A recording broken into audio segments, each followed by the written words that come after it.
Thimu yetu ya safari inasema andika binti mwenye hatima kuu. Binti mwenye hatima kuu.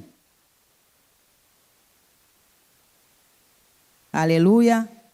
Tutamzungumzia huyu binti mwenye hatima kuu. Amen. Haleluya. Huyu binti mwenye hatima kuu, wakati nimekaa na muomba Bwana anipe neno la kusema na mabinti, binti ili awe na hatima kuna aione hiyo hatima kuu ambayo Mungu amemkusudia.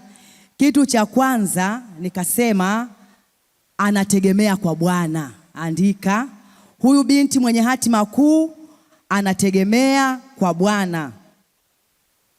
Binti mwenye hatima kuu anategemea kwa Bwana. Tutasoma Mithali sura ya 3 na mstari wa 5. Huyu binti mwenye hatima kuu anategemea kwa Bwana.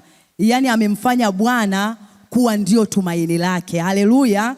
Hategemei elimu yake, hategemei uzuri wake, hategemei kazi zake, hategemei biashara yake. Amemfanya Bwana kuwa tegemeo lake, kuwa tumaini lake. Haleluya. Haleluya. Huyu binti mwenye hatima kuu anategemea kwa Bwana, anamtegemea Bwana. Tutaisoma hiyo Mithali sura ya 3 mstari wa 5. Naomba aliyepata, naomba mwenye maiki asome. Mtumaini Bwana kwa moyo wako wote, wala usizitegemee akili zako mwenyewe. Haleluya. Hapa tunaona huyu binti mwenye hatima kuu. Neno la Mungu linatuambia mtegemee Bwana kwa moyo wako wote, wala usizitumaini akili zako. Haleluya. Bwana Yesu asifiwe. Ikiwa na maana hili neno ukilisoma utaelewa. Hapa Roho wa Mungu anatuambia kwamba wewe binti, inawezekana uko katika ubinti, lakini wewe, mimi namzungumzia binti mwenye hatima kuu. Haleluya. Naomba unielewe, namzungumzia binti mwenye hatima kuu. Nimesema anategemea kwa Bwana. Amemfanya Bwana kuwa tumaini lake. Haleluya. Ameenda shule, ana kazi nzuri, lakini huyu binti pamoja na shule, pamoja na elimu, pamoja na kazi, pamoja na biashara, yeye anategemea kwa Bwana. Bwana ndiye tumaini lake. Haleluya. Anasema hazitegemei akili zake. Amen. Haleluya. Unapozitegemea akili zina ukomo. Na ukiendelea kusoma kwenye maandiko yanasema akili zetu zinapofika mwisho, hapo ndipo Bwana anapoanzia. Haleluya. Akili zetu zinapofika mwisho, hapo ndipo Bwana anapoanzia. Nilipokuwa nasoma nikaelewa kumbe Bwana hataki tuzitumaini akili zetu. Unapofika eneo kwamba unamtumaini yeye, ndipo anapoanza. Haleluya. Ndipo unapoiendea hiyo hatima kuu. Bwana asifiwe. Haleluya. Bwana asifiwe. Kwa hiyo Roho Mtakatifu anatufundisha ya kwamba tusizitegemee akili zetu. Tumtumaini Bwana kwa kila kitu, hata kwa yale mambo ambayo kwa macho ya nyama hayaonekani. Haleluya. Inawezekana unaambiwa age go. Haleluya. Akili inakuambia umri umeshaenda wewe. Angalia wenzio, si uchomoke kidogo, urudi huku duniani ukishaolewa, au upate tu mtoto wako alafu urudi. Amina. Hilo ni akili. Hayo ni maneno ya wanasayansi. Wanakuambia kwamba ikifika miaka 35 hujapata mtoto, ndugu yangu, jiongeze hata kama hujaolewa, zaa tu mtoto wako. Biblia inatuambia usizitegemee akili zako, mtumaini Bwana. Haleluya. Haleluya. Ukisoma anakuambia wanaomtumainia Bwana ni kama mlima Sayuni, hawatatikisika. Hawaangalii mazingira. Mazingira hayawaogopeshi. Wao wameweka tumaini lao kwa Bwana. Unajua kumtegemea Bwana ni kumwambia Bwana, mimi sina maisha, wewe ndio maisha yangu. Haleluya. Kumtumaini Bwana ni kuamini kwamba kile Bwana alichokisema kwenye maisha yangu ni halisi. Amen. Tunamtumaini Bwana kupitia neno lake. Amen. Ahadi zake, amesema hivi, ahadi zake ni kweli, tena ni amina. Alafu yeye Bwana ni mwadilifu kwenye neno lake. Alichokisema anakitimiza. Haleluya. Amesema kwenye neno lake hakuna atakayekosa mwenza. Hilo ni neno la Bwana. Haleluya.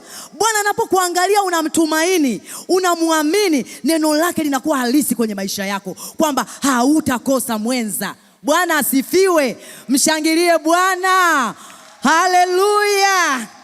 Bwana Yesu asifiwe. Haleluya, haleluya. Naomba tena tusome Mithali sura 23. Tunamzungumzia binti mwenye hatima kuu anayetegemea kwa Bwana. Haleluya. Tutaisoma hiyo Mithali sura 23 mstari wa 4. Amina. Mstari wa 4, 23 mstari wa 4. Naomba mwenye maiki asome. Usijitaabishe ili kupata utajiri, acha kuzitegemea akili zako mwenyewe. Haleluya. Neno la Mungu linasema usijitaabishe. Hili neno la Bwana, usijitaabishe ili kupata utajiri. Usijitaabishe ili kutafuta ndoa. Usijitaabishe ili kupata watoto. Usijitaabishe kupata heshima usiyostahili. Wewe usijitaabishe. Haleluya. Anatuambia kwamba acha kuzitegemea akili zako. Bwana anatuambia. Amen. Nimesema hapa binti mwenye hatima kuu anategemea kwa Bwana. Amen. Unapotegemea kwa Bwana, unategemea kile Bwana alichosema kwenye maisha yako. Mmenielewa mabinti wa Apostle Lilian Ndegi? Mmenielewa mabinti wa Apostle Lilian Ndegi ambao umeamua kumtegemea Bwana ili hatima kuu ionekane ndani ya maisha yako? Iko hatima kuu kwenye maisha yako, lakini utaiona hiyo hatima kuu utakapokaa mahali pa kumtegemea Bwana, pa kumtumaini Bwana, wala hauzitegemei akili zako. Haleluya. Mpe Bwana dhabihu ya makofi. Haleluya, haleluya. Haleluya, haleluya.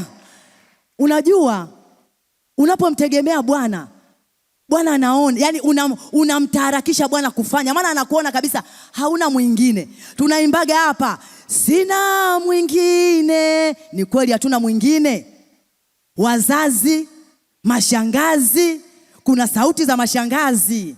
Umri umeenda wewe, hao walokole watakudanganya. Haleluya. Lakini neno la Bwana, ishi kwenye neno ya kwamba mtegemee Bwana, wala usizitegemee akili zako, wala usiangalie mazingira, usizisikilize sauti za wageni. Haleluya. Tusome Zaburi ya 40 mstari wa 4. Utaelewa tu hapo. Nazungumzia binti mwenye hatima kuu anayetegemea kwa Bwana. Haleluya. Tusome hiyo Zaburi. Heri aliyemfanya Bwana kuwa tumaini lake, wala hakuwaelekea wenye kiburi, wala hao wanaogeukia uongo. Amina. Bwana asifiwe. Anasema heri aliyemfanya Bwana kuwa tumaini lake. Hebu sema, heri niliyemfanya Bwana kuwa tumaini langu. Jitajie mwenyewe, sema heri niliyemfanya Bwana kuwa tumaini langu. Haleluya. Wala hakuwaendea wenye kiburi, hakuwaelekea wenye kiburi, wala wanaogeukia uongo. Amena. Bwana asifiwe. Una heri wewe binti. Amen. Binti anayemtegemea Bwana ni wa tofauti. Ana upekee, ana neema za mbingu, anazitaharakisha mbingu ziachilie mema, maana ametegemea. Haleluya. Bwana asifiwe. Nataka nitoe mfano rahisi. Tumezaliwa wote, si ndio? Tuna wazazi, si ndio jamani? Mtoto anategemea nini? Mtoto anamtegemea mzazi. Kula anamtegemea mzazi, kuvaa anamtegemea mzazi, chochote kile, yani tegemeo lake ni mzazi. Wala hawazi nitakula nini, wala hawazi nitavaa nini, wala hawazi nitasomaje. Anachojua atakula, anachojua atalala mahali pazuri, anachojua ataamka, anachojua ataenda shule, anachojua atafikia hatima. Haleluya. Kwa hiyo ifike mahali yani Roho Mtakatifu anatufundisha kwamba tufike mahali kama mzazi wa kidunia anasema hivi, ikiwa nyinyi mlio waovu mnajua kuwapa watoto wenu vilivyo vyema, si zaidi sana Baba yetu wa mbinguni akawapa mema wao wamuombao. Haleluya. Tunawazungumzia wazazi wa kidunia ambao umewategemea, alafu huna mashaka, yani unaamini tu nitakula, nitasoma, yani una wasiwasi. Kwa hiyo ihamishe hiyo akili yako, uweke utegemezi kwa Bwana wewe kama binti. Haleluya. Umtegemee Bwana, usijisumbukie. Anasema angalieni ndege wa angani, hawapandi wala hawavuni, lakini Bwana huwalisha wao. Haleluya! Wewe ni zaidi, ni wa thamani kuliko ndege wa angani. Mpigie Bwana makofi. Haleluya, haleluya. Unajua kumtegemea Bwana ni kiwango cha kujishusha. Kumtegemea Bwana yaani umejishusha kwa viwango vya chini ambako hakuelezeki. Haleluya, haleluya. Ni mtu ambaye amekubali kukaa kwenye maongozi yake. Bwana asifiwe. Umekubali kukaa kwenye maongozi yake, yaani umekubali kuongozwa na yeye, umekubali kufanya kile Bwana anachosema, yaani umemtegemea. Unayemtegemea unamsikia, unayemtegemea unamuelewa, unayemtegemea unamtii, unayemtegemea unamsikia kile anachokisema. Neno lake linakuwa sheria. Na ndio maana mzazi akikwambia saa 12 wewe umefika hapa, kwa kuwa unamtegemea unatii. Haleluya, Bwana asifiwe. Kwa hiyo unapomtegemea Bwana ni kiwango cha hali ya juu cha kushuka na kunyenyekea, kumuona yeye, yani wewe ni unamtegemea yeye kwa kila kitu, sio vichache. Bwana asifiwe. Unamtegemea kwa kila kitu kwenye maisha yako. Bwana asifiwe. Bwana Yesu asifiwe. Inafika sehemu unasema mimi siwezi kufanya jambo lolote bila Bwana. Haleluya. Siwezi bila Bwana. Siwezi kuamua, siwezi kuanza kufanya biashara, nataka nimsikie Bwana anasema nini. Nataka kuolewa, lazima nimsikie Bwana anasema nini na majira haya. Hata kama umechumbiwa, amekuja kijana, lazima urudi kwenye utegemezi wa Bwana. Umwambie Bwana, haya ni majira, huu ni wakati. Haleluya. Unapomtegemea Bwana, naye anakuwa mtegemezi kwako. Bwana asifiwe. Bwana Yesu. Tutasoma tena Zaburi 118 mstari wa 8. Zaburi 118. Bwana Yesu asifiwe. Tufike hapo wote, tufungue. Naomba tusome Zaburi 118 mstari wa 8. Tusome hapo. Ni heri kumkimbilia Bwana kuliko kuwatumainia wanadamu. Bwana asifiwe. Nazungumzia binti mwenye hatima kuu anayemtegemea Bwana. Hapa neno linatuambia ni heri kumkimbilia Bwana kuliko kuwatumainia wanadamu.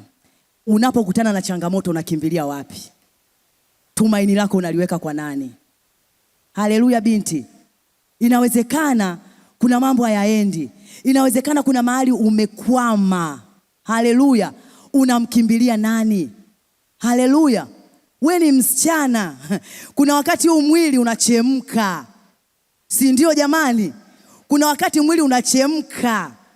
Unamkimbilia nani? Unatafuta mwanadamu kuitoa hiyo kiu? Unatafuta mahali pa kuitoa hiyo kiu yako? Unasema mimi siwezi, kwa nini sina namna, inabidi tu nifanye. Hapana. Neno la Mungu linatuambia ni heri kumkimbilia Bwana kuliko kuwatumainia wanadamu. Huyo mwanadamu ataitoa hiyo kiu kwa dakika 5 tu. Hiyo kiu itakuwa imeisha, si ndio? Lakini nakwambia wewe pale utakuwa mama anasemaga umeuza utu wako. Kuna mahali ulisema naenda kanisani ukachepuka, ukaenda kwake, ndio umekuwa mke sasa. Naenda kwa wamama leo, kuna mkesha wa mama, ndio umeshakuwa mke. Unaenda kwenye mkesha wa mama, atakuamini?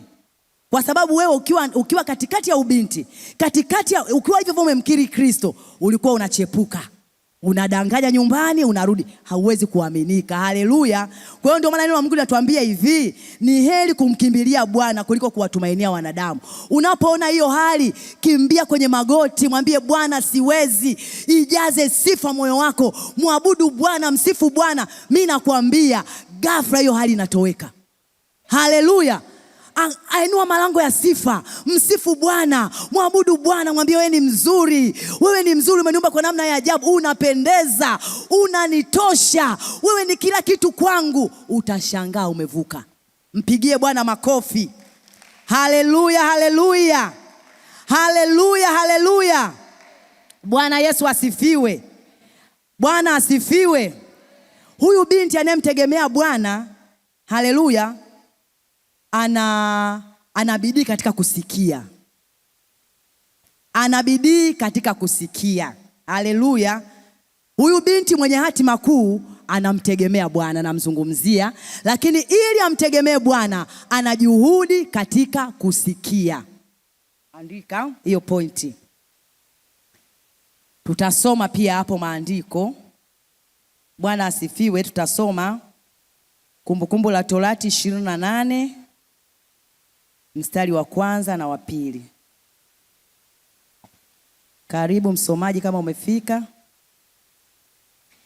Itakuwa utakaposikia sauti ya Bwana Mungu wako kwa bidii kutunza kuyafanya maagizo yake yote ni kuagizayo leo, ndipo Bwana Mungu wako atakapokutukuza juu ya mataifa yote ya duniani, na baraka hizi zote zitakujilia na kukupata usikiapo sauti ya Bwana Mungu wako. Bwana asifiwe. Nimesema huyu binti anayemtegemea Bwana, mwenye aliyeibeba hatima kuu, ana juhudi katika kuisikia sauti. Haleluya. Bwana asifiwe. Kuisikia sauti, unaweza ukasikia usitende. Kuna utofauti wa kusikia na kufanyia kazi kile ulichokisikia. Mmenielewa? Kuna utofauti wa kusikia. Ukisikia bila kukiingiza kile kitu ulichokisikia kwenye utendaji, ni upepo. Amen. Maana hakitakuwa na athari kwenye maisha yako. Umesikia ukakiacha kikaenda. Lakini unaposikia, tunasema mtu aliyesikia akatenda, huyo ndio amesikia. Bwana asifiwe. Ukisikia ukatenda, ina maana wewe umesikia. Amen. Hapa anatuambia, ukisoma vizuri utanielewa. Anasema hivi, itakuwa utakapoisikia sauti ya Bwana, itakuwa utakapoisikia sauti ya Bwana Mungu wako. Akaongeza kwa bidii. Haleluya. Hii bidii ina maana ni kwa muendelezo. Yaani wewe huna ratiba na Mungu kwamba nimesha sali Jumapili, tutaonana Jumapili tena ibada ya pili, alafu naingia saa 6. Amina. Anasema kwa bidii. Unaposikia kwa bidii, ndio akili ya Mungu inaingia ndani yako. Amen. Huwezi kumtegemea Mungu kama hujaijaza akili ya Mungu ndani ya maisha yako. Hauwezi. Amen. Kwa hiyo lazima uijaze akili ya Mungu. Uelewe Mungu anachokisema, ndipo hapo utakaa mahali pa kumtegemea. Haleluya, binti wa Yesu. Haleluya, binti wa mama Apostle Lili. Haleluya. Anasema kwa bidii. Jamani, ukiambiwa bidii, si mnaelewa maana ya bidii jamani? Yaani kwa bidii. Wewe uko hapa asubuhi, umeamka, umekuja kwenye maombi, umeamka saa 9 umeomba, uko kazini, ukipata nafasi unasoma neno, umekaa mahali unamtangaza. Yaani wewe una bidii katika kumjua Mungu. Amen. Ili mtu awe daktari, ameweka bidii katika masomo. Ameanzia kuanzia primary, akaenda vidato, akaenda advance, akaenda chuo kikuu, miaka 5 akapewa vazi la udaktari. Amen. Kwa hiyo huwezi kumtegemea Bwana bila kujaza kumsikia na kuweka bidii katika kumsikia. Amina. Haleluya. Huwezi. Kwa hiyo lazima uweke bidii katika kumsikia. Anasema tena, anasema na kutunza kuyafanya maagizo yote agizayo leo. Sasa utayajuaje hayo maagizo kama una bidii katika kusikia? Tunasema imani uje kwa kusikia, sio kusikia chochote. Kusikia neno la Mungu. Si ndio jamani? Sasa wewe kama usikii, utajuaje maagizo Bwana aliyokuambia? Utajuaje ahadi zako na Bwana? Utajuaje, yani utajipataje? Katika neno ndio unajitafuta, unajipata. Ndio unaanza kuishi.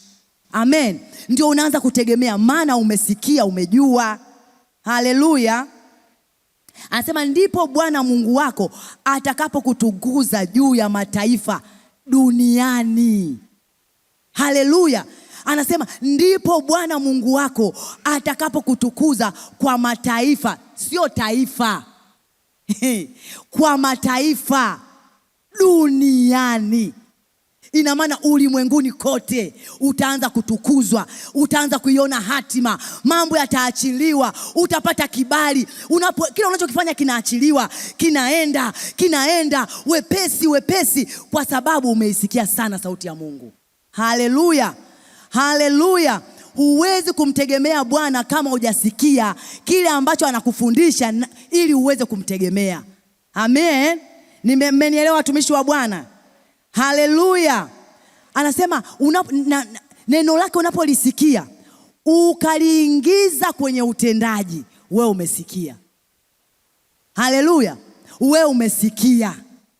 Ukiona tu umeanza kuliingiza neno kwenye utendaji, amen, ukaanza kuliishi lile neno, ukaliingiza katika kulitendea kazi, lile mama anasemaga likauvaa mwili. Sasa kama vile unavyoishi neno likaanza kuishi, sasa wewe ni kwamba wewe umefika viwango vya kumtegemea Bwana. Maana neno la Mungu umeliingiza, kwa kuwa liko ndani yako, unaanza kulitendea kazi. Haleluya. Hata yule nilikuwa namtolea mfano wa daktari. Yule daktari amejifunza, amina, amepita vidato, akaingia akapewa zile elimu, akaziingiza ndani ya moyo wake, kwenye akili, kwenye mawazo. Ukimwambia tu na malaria anajua, dalili zile anajua, amina. Anaanza kutibu watu, anaanza kuwa tegemeo kwa wagonjwa, anaanza kuwa tegemeo kwa wagonjwa. Kwa hiyo vivyo ilivyo na wewe, unapoliingiza neno la Mungu ndani yako, linafanyika mwili. Linapofanyika mwili, linaanza kufanya kazi lililolituma ndani ya maisha yako. Bwana asifiwe. Bwana asifiwe. Hapo unakaa mahali pa kumtegemea Bwana. Huwezi kutegemea kitu usichokijua. Haleluya. Tunalijua neno la Mungu, ndio tunamtegemea Mungu kwa kupitia neno lake. Amen. Haleluya. Amen. Huyu mtu anayemtegemea Bwana anaamini chochote ambacho neno limesema. Hana maswali. Anaamini kile neno lilichosema. Andika hiyo, itakusaidia. Iandike kabisa. Unaliamini kile neno lilichosema kwa muendelezo. Amen. Kwa muendelezo.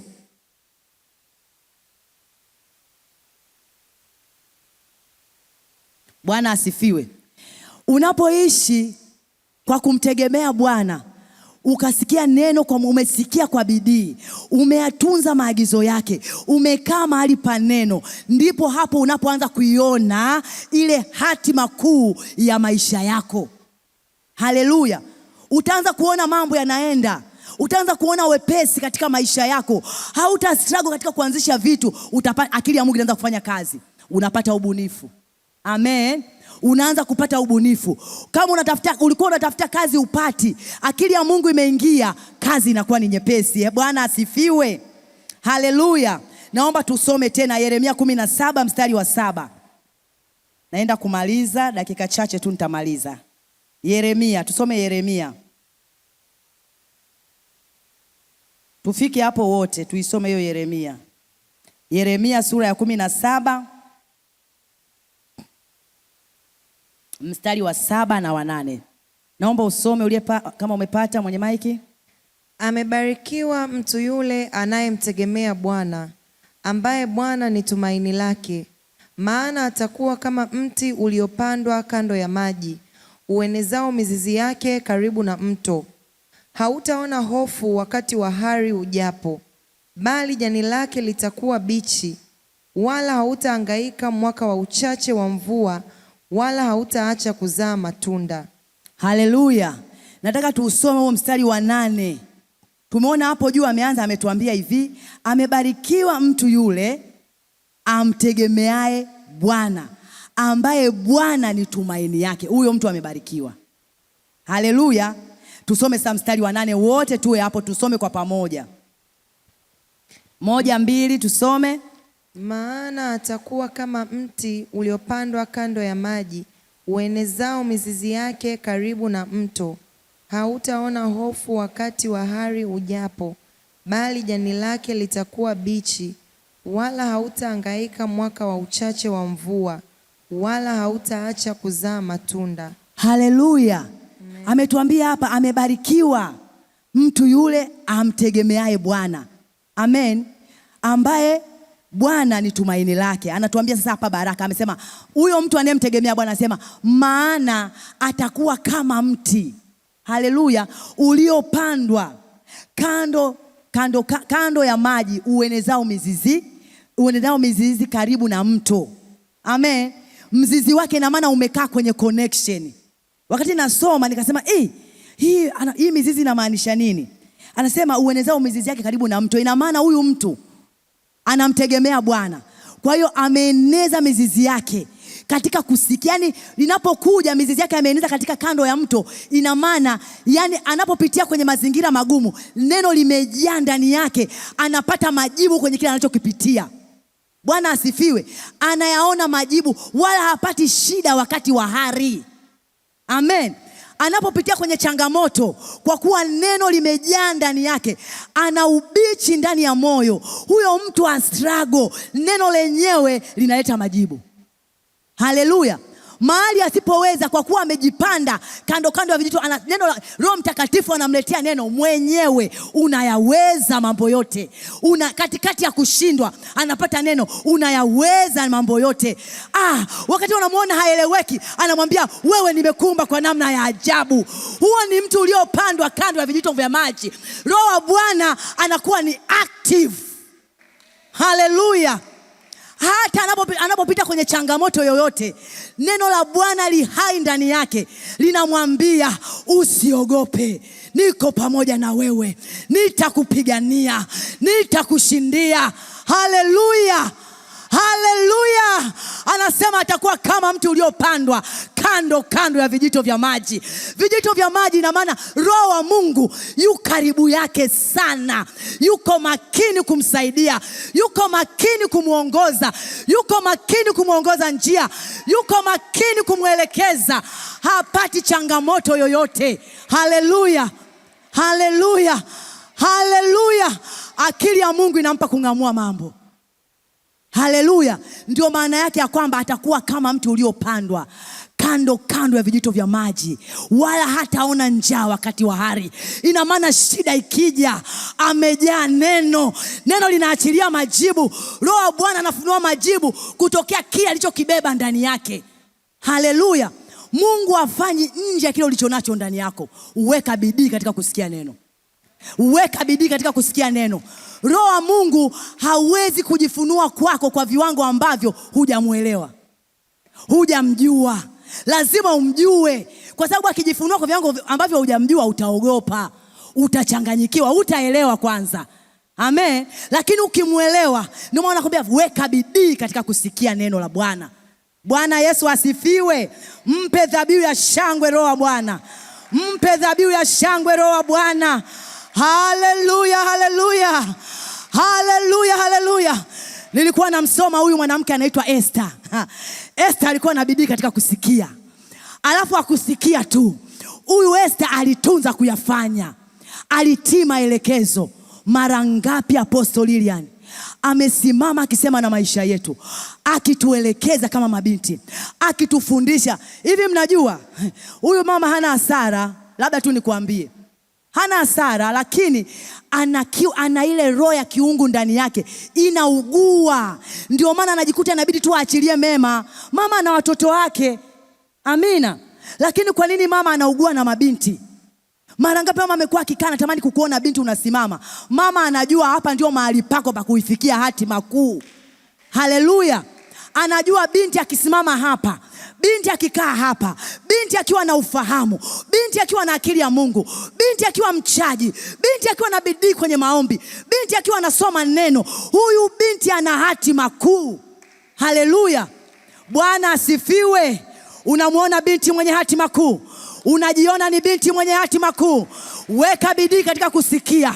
Weka bidii katika kufanya. Weka bidii katika kumtegemea Bwana.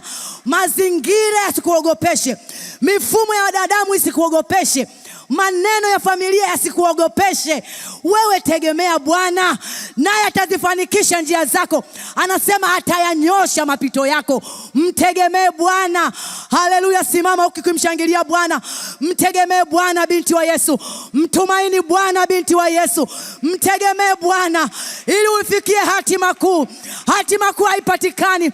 Ufalme wa mbinguni unatekwa na wenye nguvu. Wenye nguvu wanaiendea hatima. Wenye nguvu wanaiendea hatima. Wanakuwa ni kama jani lililopandwa kando ya vijito vya maji. Hautaona njaa, hautalemewa, ubinti utaweza, hautachanganyikiwa, hautakuwa matukano, hautakuwa aibu. Unayaweza mambo yote. Unayaweza maisha. unaweza usichana. Wewe ni kiumbe kipya. Mwambie Bwana asante kwa kuwa mimi ninamtegemea Bwana. Mwambie Roho Mungu nakushukuru. Asante kwa kunipanda mahali pa kukutegemea ili nifikie hatima kuu. Mwambie Bwana usinyamaze. Ipo neema ya kupelekwa viwango vingine. Bidii yako inaongezwa, kiu yako inaongezwa, shauku yako inaongezwa kwa jina la Yesu. Roho Mtakatifu, natamka neema, natamka neema kwa hawa mabinti Bwana. Wape neema ya kukusikia, wape neema ya kuliishi neno lako. Bwana, wape neema ya kukutegemea, wape neema ya kukutegemea. Wanaokutumainia Bwana, hakuna hasara. Kwako ni faida, kwako kuna maongezeko, kwako kuna utoshelevu, kwako kuna majibu, kwako kuna kila kitu. Baba nakushukuru. Roho Mtakatifu asante. Haleluya, mshangilie Bwana.